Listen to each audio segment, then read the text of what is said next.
क्या आप 2025 में एक ऐसा आईफोन ढूंढ रहे हैं जो आकार में छोटा, कीमत में अविश्वसनीय रूप से सस्ता, लेकिन परफॉर्मेंस में अब भी जबरदस्त हो, जो आपकी जेब में आसानी से फिट हो जाए और जिसका क्लासिक होम बटन आपको पुराने दिनों का एहसास दिलाए?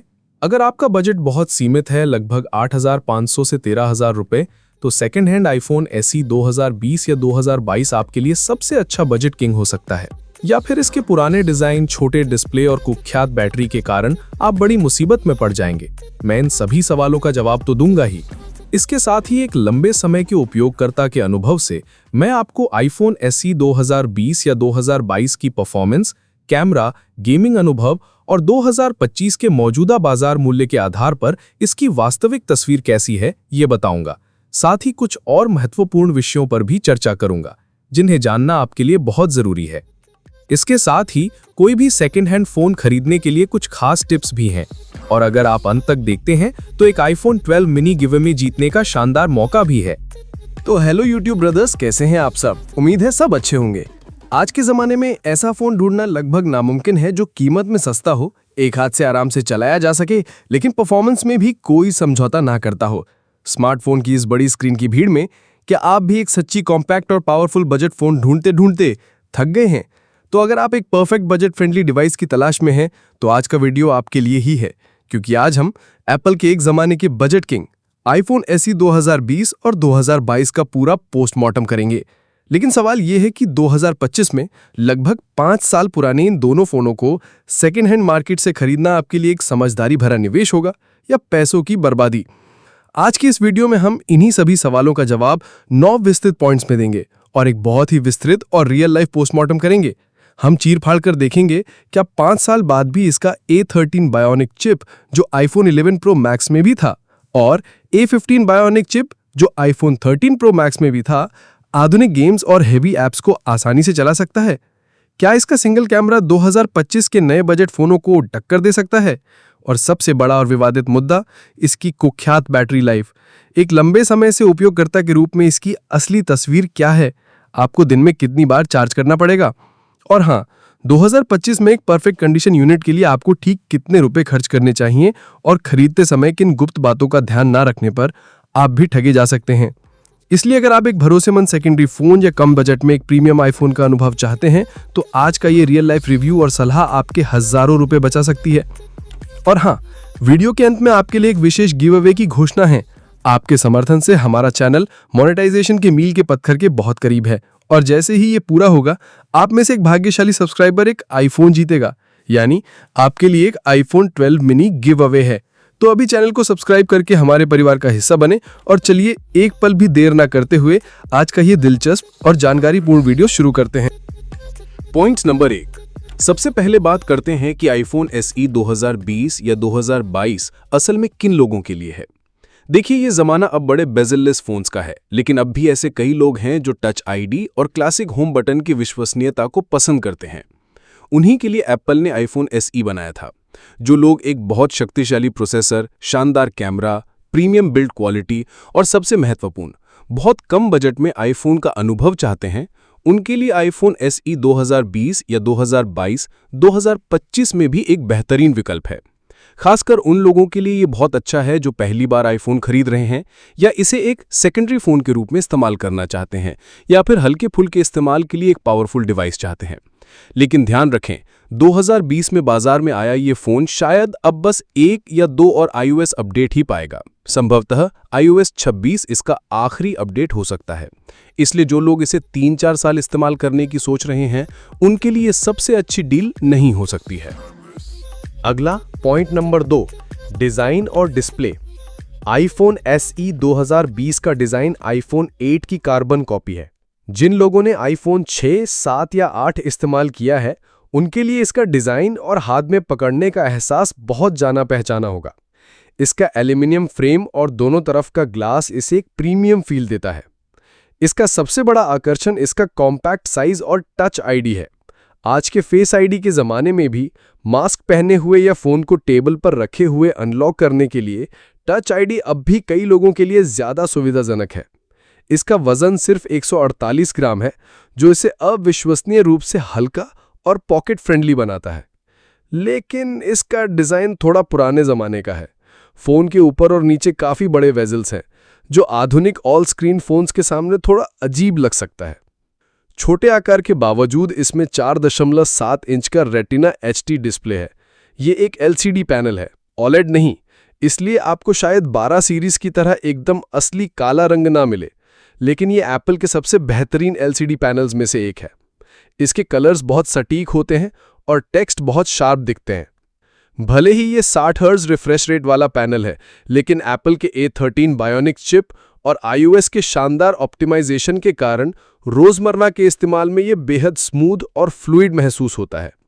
हालांकि जो लोग बड़ी स्क्रीन पर लंबे समय तक वीडियो देखने या गेम खेलने के आदी हैं, उनके लिए ये 4.7 इंच का डिस्प्ले काफ़ी छोटा लग सकता है, इसलिए खरीदने से पहले अपने इस्तेमाल के तरीके को ध्यान में रखें। अब पॉइंट नंबर 3, सॉफ्टवेयर और परफॉर्मेंस। छोटा पैकेट बड़ा धमाका, ये कहावत आईफोन SE 2020 और SE 2022 दोनों मॉडलों के लिए ही बनी है। हार्डवेयर के मामले में आईफोन SE 2020 के दिल में मौजूद A13 बायोनिक चिपसेट, जो कभी आईफोन 11 प्रो मैक्स जैसे फ्लैगशिप को भी पावर देता था, 2025 में भी रोजमर्रा के इस्तेमाल में एक शब्द में कहें तो शानदार है।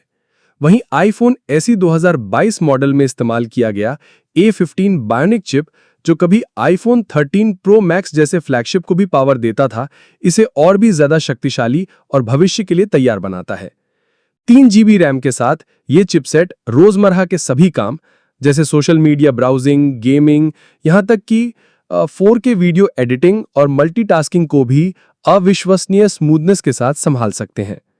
परफॉर्मेंस के मामले में ये फ़ोन अपने बजट के किसी भी एंड्रॉयड फ़ोन को आसानी से पीछे छोड़ने की क्षमता रखते हैं। सॉफ्टवेयर के लिहाज से भले ही ये फ़ोन लेटेस्ट iOS 18 पर अपडेटेड हैं, लेकिन यूजर्स को ये याद रखना होगा कि खासकर पुराने 2020 मॉडल के लिए ये शायद आखिरी बड़ा iOS अपडेट हो सकता है। हालांकि परफॉर्मेंस में निरंतरता और ऐप सपोर्ट के कारण ये और भी कई दिनों तक इस्तेमाल करने योग्य बना रहेगा। इसके बाद point number 4, gaming performance. A13 bionic chip आज भी गेमिंग के लिए बहुत शक्तिशाली है और आईफोन SE 2020 जैसे फ़ोन में ये एक शानदार गेमिंग अनुभव प्रदान करती है। जैसे PUBG मोबाइल आप स्मूथ ग्राफिक्स पर एक्सट्रीम यानी 60 FPS सेटिंग्स में आराम से खेल सकते हैं। ज़्यादातर समय फ़ोन स्टेबल 60 FPS बनाए रखने में सक्षम है, जो आपको एक स्मूथ गेम प्ले देगा। कॉल ऑफ ड्यूटी यह गेम वेरी हाई ग्राफिक्स और मैक्स फ्रेम रेट यानी 60 FPS पर बिल्कुल मक्खन की तरह चलता है। आप बिना किसी लैग या फ्रेम ड्रॉप के एक्शन से भरपूर मैचों का आनंद ले सकते हैं। गरीना फ्री फायर उच्चतम ग्राफिक्स पर भी आसानी से लैग फ्री परफॉर्मेंस मिलती है। फ्री फायर वैसे भी कोई बहुत हैवी गेम नहीं है, इसलिए मुझे लगता है कि यह किसी भी आईफोन पर बहुत अच्छे से चलेगा। हालांकि गेमिंग परफॉर्मेंस शक्तिशाली होने के बावजूद इसके छोटे फॉर्म फैक्टर के कारण कुछ बड़ी समस्याएं हैं। पहली, छोटी बॉडी के कारण ज़्यादा देर तक खेलने पर फ़ोन काफ़ी गर्म हो जाता है। दूसरी और सबसे बड़ी समस्या बैटरी है। गेमिंग के दौरान इसकी चार्जिंग अविश्वसनीय रूप से तेज़ी से खत्म होती है, जो लंबे गेमिंग सेशन के लिए बिल्कुल भी उपयुक्त नहीं है। वहीं दूसरी ओर आईफोन SE 2022 में मौजूद A15 बायोनिक चिप गेमिंग को अगले स्तर पर ले जाती है। A13 की तुलना में इसका CPU और GPU परफॉर्मेंस बहुत अधिक शक्तिशाली है और यह और भी उन्नत 5nm आर्किटेक्चर पर बना है, जिससे ये एक अधिक शक्तिशाली और पावर एफिशिएंट प्रोसेसर है। PUBG मोबाइल जैसे शक्तिशाली गेम्स भी आप A15 बायोनिक चिप पर ना केवल स्मूथ एक्सट्रीम बल्कि HDR ग्राफिक्स पर भी एक्सट्रीम यानी 60 FPS सेटिंग्स में खेलने का मौका पाएंगे और परफॉर्मेंस भी A13 से कहीं बेहतर मिलेगी। इसमें गेम प्ले और भी अधिक स्थिर रहता है और फ्रेम रेट लगभग लॉक्ड रहता है। कॉल ऑफ ड्यूटी को उच्चतम ग्राफिक्स और फ्रेम रेट पर खेलते समय भी परफॉर्मेंस में कोई कमी नहीं दिखती है। ग्राफिक्स की क्वालिटी और भी ज़्यादा जीवंत लगती है और लोडिंग टाइम भी काफ़ी तेज़ होता है। गेंशिन इम्पैक्ट या अपेक्स लेजेंड्स मोबाइल इस तरह के हाई ग्राफिक्स गेम्स को भी A15 बायोनिक चिप शानदार ढंग से हैंडल करती है। जहां A13 थोड़ा संघर्ष कर सकता है, वहीं A15 बहुत स्मूथ अनुभव देता है। गरीना फ्री फायर उच्चतम सेटिंग्स पर खेलना इस चिप के लिए कोई बड़ी बात नहीं है। समस्या यह है कि चिप शक्तिशाली होने के बावजूद गेमिंग के मामले में दो पुरानी समस्याएं यहां भी मौजूद हैं। पहली, आईफोन SE 2022 जैसे फ़ोन की छोटी स्क्रीन और बड़े बेजल्स के कारण कंट्रोल बटन सेट करने और खेलने में थोड़ी असुविधा हो सकती है। दूसरी, बैटरी। हालांकि A15 बायोनिक चिप तुलनात्मक रूप से कम पावर का उपयोग करती है, लेकिन गहन गेमिंग सेशन में बैटरी तेज़ी से खत्म हो जाती है, इसलिए लंबे समय तक खेलने के लिए पावर बैंक यहाँ भी ज़रूरी है। तो अब बात करते हैं पॉइंट नंबर 5 की, यानी कैमरा। आईफोन SE 2020 और आईफोन SE 2022 दोनों फ़ोन में पीछे की तरफ एक ही 12 मेगापिक्सल का मुख्य सेंसर है और दोनों में ही अल्ट्रा वाइड या टेलीफोटो लेंस जैसी कोई अतिरिक्त कैमरा सुविधा नहीं है। हालांकि ये एक ही कैमरा अपनी अपनी पीढ़ी के लिए शानदार प्रदर्शन करता था। इसका मुख्य कारण एप्पल की शक्तिशाली कंप्यूटेशनल फोटोग्राफी क्षमता है, जो हर मॉडल में इस्तेमाल होने वाले बायोनिक चिप द्वारा नियंत्रित होती है। आईफोन SE 2020 में A13 बायोनिक चिप है और आईफोन SE 2022 में इस क्षमता को और भी बढ़ाया गया है, जिसमें A15 बायोनिक चिप का इस्तेमाल किया गया है, जो आईफोन 13 सीरीज के फ्लैगशिप मॉडल में भी देखने को मिलता है। दिन की रोशनी में इन दोनों फ़ोन से ली गई तस्वीरें अविश्वसनीय रूप से विस्तृत, तीखी और जीवंत रंगों से भरी होती हैं। A13 और A15 बायोनिक चिप की उन्नत इमेज प्रोसेसिंग की वजह से हर तस्वीर में सही एक्सपोजर और शानदार डायनामिक रेंज बनी रहती है। आईफोन SE 2022 अपने A15 चिप की वजह से डीप फ्यूजन और स्मार्ट HDR4 जैसी सुविधाओं का उपयोग करता है, जो तस्वीरों की गुणवत्ता को और बेहतर बनाता है, खासकर बनावट और विवरण के मामले में। दोनों फ़ोन में पोर्ट्रेट मोड बेहतरीन काम करता है, खासकर लोगों की तस्वीरें लेते समय। हालांकि ये केवल मानव विषयों के लिए पोर्ट्रेट मोड को सपोर्ट करता है, इसके परिणाम काफ़ी प्रभावशाली होते हैं, जिसमें विषय को तेज़ फोकस में रखा जाता है और पृष्ठभूमि खूबसूरती से धुंधली हो जाती है। हालांकि इन दोनों फ़ोन के कैमरों की सबसे बड़ी ताकत उनकी वीडियो रिकॉर्डिंग क्षमता है। दोनों मॉडल 4K रेजोल्यूशन में 60 फ्रेम प्रति सेकंड पर वीडियो रिकॉर्ड कर सकते हैं, जो इस बजट में किसी भी अन्य स्मार्टफोन में मिलना लगभग असंभव है। वीडियो की गुणवत्ता और ऑप्टिकल इमेज स्टेबलाइजेशन इतनी अच्छी है कि जो व्लॉगर हैं और जो कम बजट में उच्च गुणवत्ता वाले वीडियो बनाना चाहते हैं, उनके लिए ये एक बेहतरीन डिवाइस है। स्मूथ और स्थिर फुटेज लेने के मामले में आईफोन SE मॉडल अपने प्रतिस्पर्धियों से काफ़ी आगे रहेंगे। हालांकि एक नोटेबल कमी ये है कि आईफोन SE 2020 और आईफोन SE 2022 दोनों में ही कोई डेडिकेटेड नाइट मोड नहीं है। इसके कारण बहुत कम रोशनी में या रात में तस्वीरें लेते समय उनका प्रदर्शन थोड़ा पिछड़ जाता है। अगर आपकी फोटोग्राफी का मुख्य उद्देश्य कम रोशनी में तस्वीरें लेना है, तो ये मॉडल आपके लिए सबसे अच्छे विकल्प नहीं हो सकते हैं। फिर भी दिन के उजाले में तस्वीरें लेने और खासकर वीडियो रिकॉर्डिंग के लिए आईफोन SE मॉडल अभी भी एक असाधारण डिवाइस माना जाएगा। इसके बाद point number 6, battery performance. IPhone SE 2020 और 2022 दोनों ही मॉडल कॉम्पैक्ट डिज़ाइन और शक्तिशाली प्रोसेसर के कारण हमेशा प्रशंसित रहे हैं, लेकिन बैटरी परफॉर्मेंस के मामले में इनकी कमजोरी साफ नज़र आती है। आईफोन SE 2020 में A13 बायोनिक चिप होने के बावजूद बैटरी सिर्फ 1821 mAh की है, जो अक्सर उपयोगकर्ताओं के लिए दिन के अंत तक भी टिक नहीं पाती। टॉम्स गाइड और फोन अरीना के टेस्ट के अनुसार SE 2020 वेब ब्राउजिंग में लगभग 9 घंटे, वीडियो स्ट्रीमिंग में 4 घंटे 45 मिनट और गेमिंग में 4 घंटे 59 मिनट चल सकता है। ये समझना ज़रूरी है कि दिन में उपयोग करने से पहले इसकी बैटरी बहुत सीमित है। वहीं आईफोन SE 2022 में एप्पल ने 10% बड़ी बैटरी यानी 2018 mAh और A15 बायोनिक चिप को जोड़ा है, जिससे वीडियो प्लेबैक क्षमता 13 घंटे से बढ़कर 15 घंटे, स्ट्रीमिंग 8 घंटे से 10 घंटे और ऑडियो प्लेबैक 40 घंटे से 50 घंटे तक हो गया है। GSM अरीना के टेस्ट के अनुसार SE 2022 का एंड्योरेंस स्कोर केवल 62 घंटे है, जो लगभग 1.5 दिन के सामान्य उपयोग के लिए पर्याप्त है, लेकिन इसका स्टैंड बाय टाइम बहुत कम यानी केवल 165 घंटे है। नोटबुक चेक में वाईफाई ब्राउजिंग टेस्ट में SE 2022 12 घंटे 49 मिनट तक चला और एक फुल वीडियो रन 13 घंटे 17 मिनट तक चला, जो अप्रत्याशित होते हुए भी कुल परफॉर्मेंस की तुलना में खराब नहीं है। जो उपयोगकर्ता सेकेंड हैंड फ़ोन खरीदना चाहते हैं, उनके लिए बैटरी हेल्थ की जांच करना बहुत ज़रूरी है। सेटिंग्स, बैटरी हेल्थ में जाकर बैटरी की क्षमता देखें। अगर ये 90% या उससे ज़्यादा है तो फ़ोन खरीदने के बारे में सोचा जा सकता है। 85% से कम होने पर पूरे दिन चलाना मुश्किल हो जाता है। ज़रूरत पड़ने पर वायरलेस चार्जिंग की सुविधा भी है। दोनों ही model QI supported wireless charging के साथ आते हैं, मैगसेफ नहीं, जो लगभग 7.5 वॉट की क्षमता पर काम करता है। तेज़ चार्जिंग में SE 2020 18 वॉट और SE 2022 20 वॉट तक की चार्जिंग को सपोर्ट करता है। आंतरिक परीक्षणों में 30 मिनट में लगभग 50 से 60% चार्ज किया जा सकता है। हालांकि वायरलेस चार्जिंग तुलनात्मक रूप से धीमी है, पूरा चार्ज होने में लगभग 3 घंटे 11 मिनट लगते हैं। संक्षेप में भले ही SE 2022 कुछ हद तक बेहतर है, विशेषकर A15 चिप और थोड़ी बड़ी बैटरी के साथ, SE सीरीज़ की बैटरी परफॉर्मेंस अभी भी खरीदने के लिए एक बड़ी कमी है। ज़्यादा इस्तेमाल करने वालों को दिन में कई बार चार्ज करने की ज़रूरत पड़ सकती है और इसका स्टैंड बाय टाइम भी कम है। इसलिए खरीदने से पहले बैटरी हेल्थ की जांच करना, उपयोग के तरीके का विश्लेषण करना और अगर संभव हो तो एक पावर बैंक रखने की तैयारी करना। इसके बाद पॉइंट नंबर 7, कीमत और उपलब्धता। साल 2025 में भी एप्पल के कॉम्पैक्ट पावर हाउस के रूप में जाना जाने वाला आईफोन SE 2020 भारत के इस्तेमाल किए गए फ़ोन के बाजार में एक आकर्षक विकल्प बना रहेगा।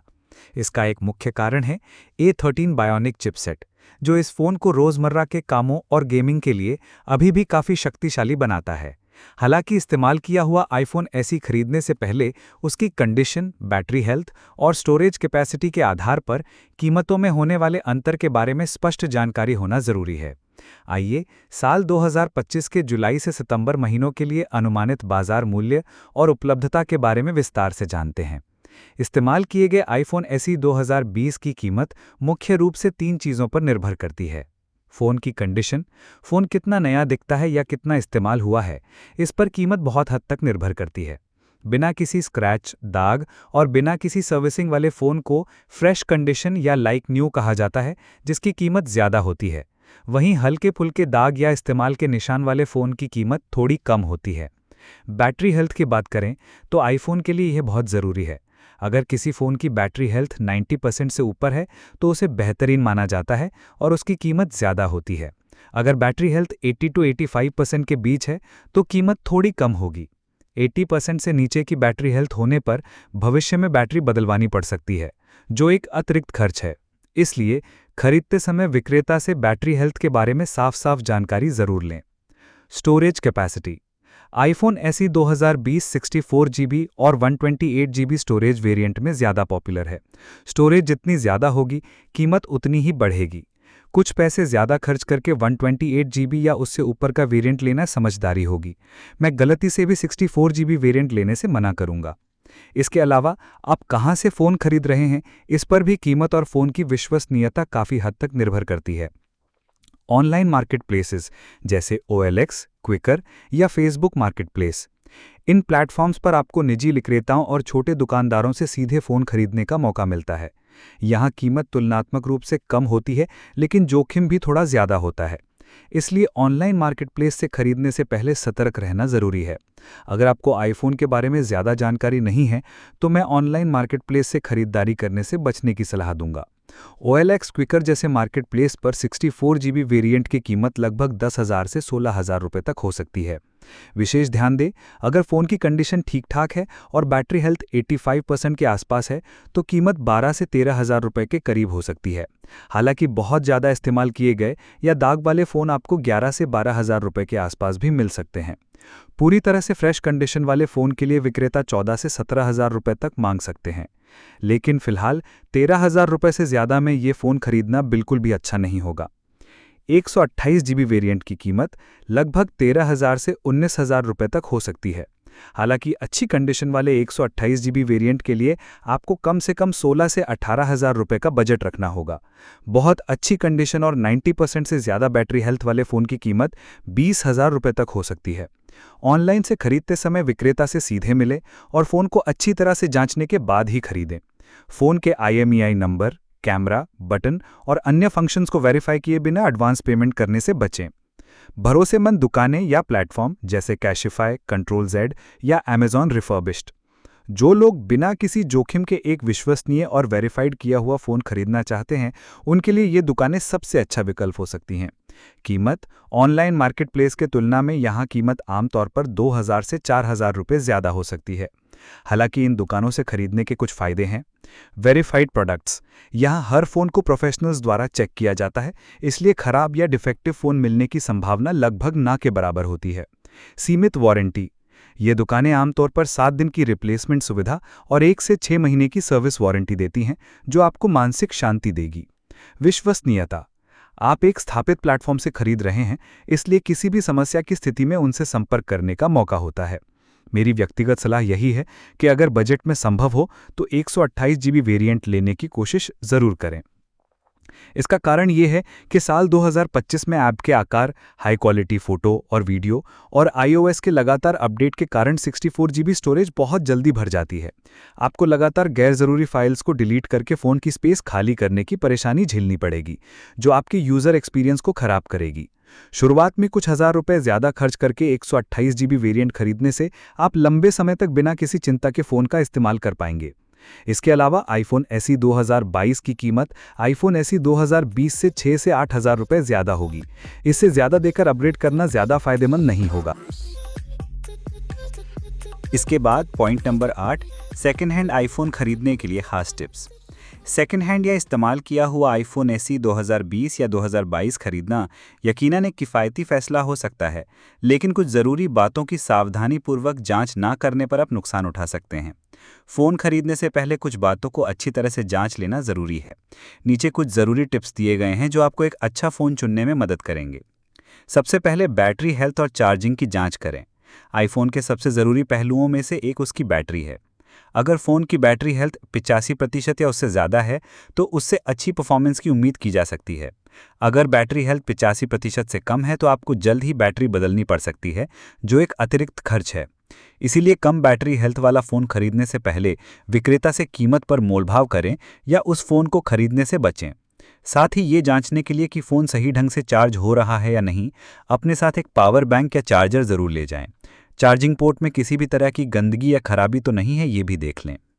अब टच आईडी, ट्रू टोन और डिस्प्ले की स्थिति देखें। iPhone SE 2020 या 2022 के होम बटन में मौजूद टच आईडी एक ज़रूरी फीचर है। ये सही और तेज़ी से काम कर रहा है या नहीं, ये बार बार जांचें। अपनी उंगली का निशान जोड़कर फ़ोन को अनलॉक करके देखें। इसके बाद डिस्प्ले पर ध्यान दें। जांचें कि ट्रू टोन का विकल्प चालू है या नहीं।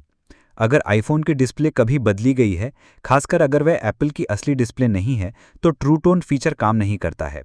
इस फीचर का काम ना करना एक बड़ा संकेत है कि फ़ोन की स्क्रीन बदली गई है। इसके साथ ही डिस्प्ले पर कोई डेड पिक्सल, पीलापन या असामान्य रंग में बदलाव तो नहीं हो रहा, ये भी अच्छी तरह से जांच लें। इसके बाद फ़ोन की बाहरी स्थिति या फिजिकल कंडीशन अच्छी तरह से देख लें। फ़ोन की बॉडी, स्क्रीन और कैमरे के लेंस पर कोई गहरे निशान, डेंट या दरार तो नहीं है, ये ध्यान से देखें। हल्के निशान होना सामान्य है, लेकिन बड़ी खराबी से फ़ोन के अंदरूनी पार्ट्स पर भी असर पड़ सकता है। फ़ोन की सिम ट्रे खुलकर अंदर की ओर लिक्विड कॉन्टैक्ट इंडिकेटर यानी LCI को जांचें। ये आमतौर पर सफ़ेद या चांदी के रंग का होता है। अगर इसका रंग लाल या गुलाबी हो जाता है तो इसका मतलब है कि फ़ोन पानी के संपर्क में आया था, जो भविष्य के लिए जोखिम भरा है। साथ ही फ़ोन के सभी button, volume, power, silent switch सही ढंग से काम कर रहे हैं या नहीं, ये भी जांच लें। इसके बाद iCloud लॉक और नेटवर्क स्टेटस देखें। ये एक सबसे ज़रूरी कदम है। फ़ोन खरीदने से पहले ये पक्का कर लें कि वो iCloud लॉक्ड नहीं है। विक्रेता से आपके सामने सेटिंग्स में जाकर फ़ोन को पूरी तरह से फैक्ट्री रीसेट करने के लिए कहें। इससे विक्रेता की एप्पल आईडी और सभी डेटा हट जाएगा। अगर विक्रेता एप्पल आईडी का पासवर्ड देने से मना करता है तो वो फ़ोन ना खरीदे, क्योंकि उसके चोरी का होने की संभावना है। साथ ही ये जांचने के लिए कि फ़ोन कंट्री लॉक तो नहीं है, अपनी सिम कार्ड डालकर कॉल करके या इंटरनेट का इस्तेमाल करके देख लें। अब फ़ोन का मॉडल नंबर अच्छी तरह से जांच लें। सेटिंग्स में से अबाउट में जाकर मॉडल नंबर देखें। अगर मॉडल नंबर का पहला अक्षर M है तो ये एक नया रिटेल यूनिट है। अगर पहला अक्षर N है तो ये एप्पल की ओर से बदला गया फ़ोन है, और अगर F से शुरू होता है तो ये एप्पल द्वारा रीफर्बिश्ड यूनिट है। आमतौर पर M सीरीज़ का फ़ोन खरीदना सबसे सुरक्षित होता है। इसके अलावा अगर आपका आईफोन iOS 15.2 या उसके बाद के वर्जन पर चल रहा है तो अबाउट सेक्शन में ही पार्ट्स एंड सर्विस हिस्ट्री नाम का एक विकल्प होगा। यहाँ ये बताया जाता है कि डिस्प्ले, बैटरी या कैमरा बदला गया है या नहीं, और वे एप्पल के असली पार्ट्स हैं या नहीं। अगर आपको किसी पार्ट के बगल में अननोन पार्ट लिखा हुआ दिखता है तो इसका मतलब है कि फ़ोन को खोला गया है और उसके कुछ पार्ट्स बदले गए हैं। इन टिप्स को अपनाकर आप एक अच्छी क्वालिटी का सेकेंड हैंड iPhone SE 2020 या 2022 खरीद सकते हैं और भविष्य में होने वाली अनचाही समस्या और खर्चों से खुद को बचा सकते हैं। इसके बाद आखिरी पॉइंट यानी पॉइंट नंबर 9, स्पेशल अनाउंसमेंट्स। दोस्तों, हमारा चैनल मोनेटाइजेशन के आखिरी चरण में है और इस खास मौके को सेलिब्रेट करने के लिए हम एक लकी सब्सक्राइबर को बिल्कुल नया iPhone 12 मिनी उपहार में देने वाले हैं। हमारा लक्ष्य पूरा होने में अब बस 200 घंटे का वॉच टाइम बाकी है। अगर आप चाहें तो इस छोटी सी दूरी को आसानी से खत्म कर सकते हैं। गिव अवे में हिस्सा लेने के लिए अभी चैनल को सब्सक्राइब करें, इस वीडियो को लाइक करें और कमेंट करके बताएं कि iPhone SE 2020 या 2022 में से आपको कौन सा फ़ोन सबसे ज़्यादा पसंद है। साथ ही हमारे चैनल का कोई भी वीडियो कम से कम 5 मिनट तक ज़रूर देखें। आपका यह छोटा सा सहयोग हमारे लिए बहुत बड़ी प्रेरणा है। आपके समर्थन के बिना ये कभी मुमकिन नहीं हो सकता था। तो दोस्तों, 2025 में सेकेंड हैंड iPhone SE 2020 और 2022 के बारे में ये पूरी जानकारी थी। इसके अलावा आप आगे किस फ़ोन के बारे में सलाह या रिव्यू चाहते हैं, कमेंट में ज़रूर बताएं। आज के लिए बस इतना है। सब लोग अच्छे रहें, स्वस्थ रहें। Make it timeless.